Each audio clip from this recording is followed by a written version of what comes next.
क्या बहनें ऐसी होती हैं? बहनें ऐसी क्यों होती हैं? जब भी मेरी बहन घर पर आती तो उसके बच्चे पूरे घर का हुलिया बिगाड़ देते। मम्मी घर का राशन थैला भर भर कर मेरी बहन को दे देती। मेरी पत्नी को यह बात पसंद ना थी।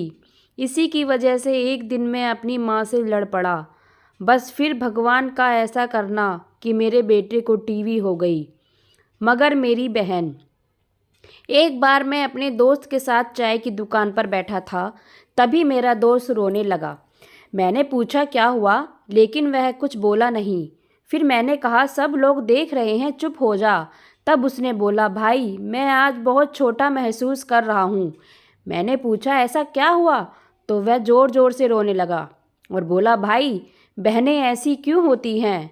मैंने बोला क्या हुआ, तो बोला पता है भाई बहन की शादी को 8 साल हो गए हैं, कभी भी उसके घर नहीं गया मैं। यहाँ तक कि तीज त्योहार पर भी हमेशा माँ और पापा ही जाते हैं।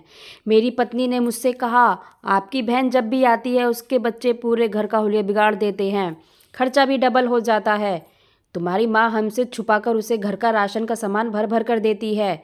अपनी माँ को बोलो यह हमारा घर है, कोई धर्मशाला नहीं। मुझे बहुत गुस्सा आया। मैं इतने मुश्किल से घर खर्च कर रहा हूँ और माँ सारा बहन को दे देती है। एक दिन की बात है, बहन घर पर आई हुई थी। उसके बच्चों ने टीवी का रिमोट तोड़ दिया। मैंने गुस्से में माँ से बोला माँ बहन को बोलो यहाँ पर सिर्फ तीज और त्यौहार पर आया करे, और यह जो आप सामान भर भर कर देती हैं इसे बंद करो। माँ चुप सुनती रही, लेकिन मेरी बहन ने सारी बात सुन ली। मेरी बहन ने अपने बच्चों को तैयार किया और मुझसे बोली भाई मुझे बस स्टैंड तक छोड़ आओ। मैंने झूठे मुंह से कहा रह लेती कुछ और दिन। वह मुस्कुराते हुए बोली नहीं, बच्चों की छुट्टियां समाप्त होने वाली हैं। फिर कुछ दिन बाद हम दोनों भाइयों में ज़मीन का बंटवारा हुआ, तो मैंने साफ मना कर दिया मैं अपनी ज़मीन में से बहन को हिस्सा नहीं दूंगा। बहन भी वहीं बैठी थी, वह खामोश थी, कुछ ना बोली। माँ ने कहा नहीं नहीं बेटी का भी हक होता है। मैंने गाली गलौज करना शुरू कर दिया और मेरी बीवी भी मेरी बहन को बुरा भला कहने लगी। मेरी बहन वहीं बैठी थी, खामोश थी। भाई तुम ही बताओ, कोरोना के दिन चल रहे हैं, काम काज है नहीं, ऊपर से बड़े बेटे को टीवी हो गई, इलाज के लिए भी पैसे नहीं हैं और सर पर 2 लाख का कर्जा भी है। एक दिन मैं अपने कमरे में अकेला बैठा हुआ था और रो रहा था। तभी मुझे पता चला कि मेरी बहन आ गई। उसके बाद मेरी पत्नी मेरे पास आकर बोली कोई ज़रूरत नहीं है उसके लिए अच्छा खाना बनवाने की, जो घर में बना है वही खा लेगी। मैंने बोला आ गई मनूस। तभी वह 1 घंटे बाद मेरे कमरे में मेरे पास आई और बोली परेशान हो। मैं बोला नहीं तो।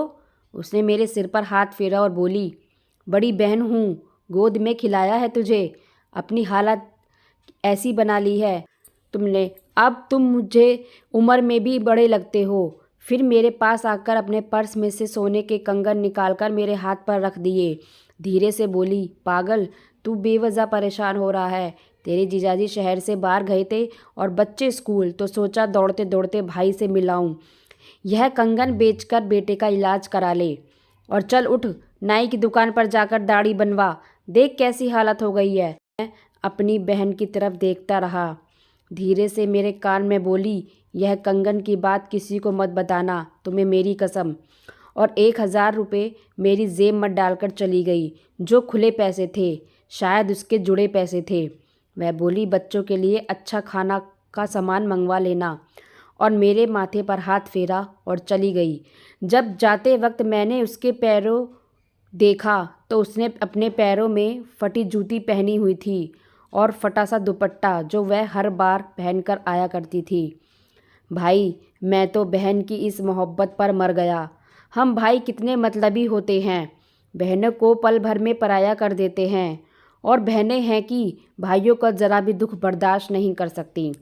मैं अपने हाथ में कंगन पकड़े रोता रहा। मेरे भाइयों, कुछ लम्हों के लिए अपनी बहनों के पास बैठकर हालचाल पूछ लिया करो, शायद उनके चेहरे पर कुछ लम्हों के लिए ही खुशी आ जाए।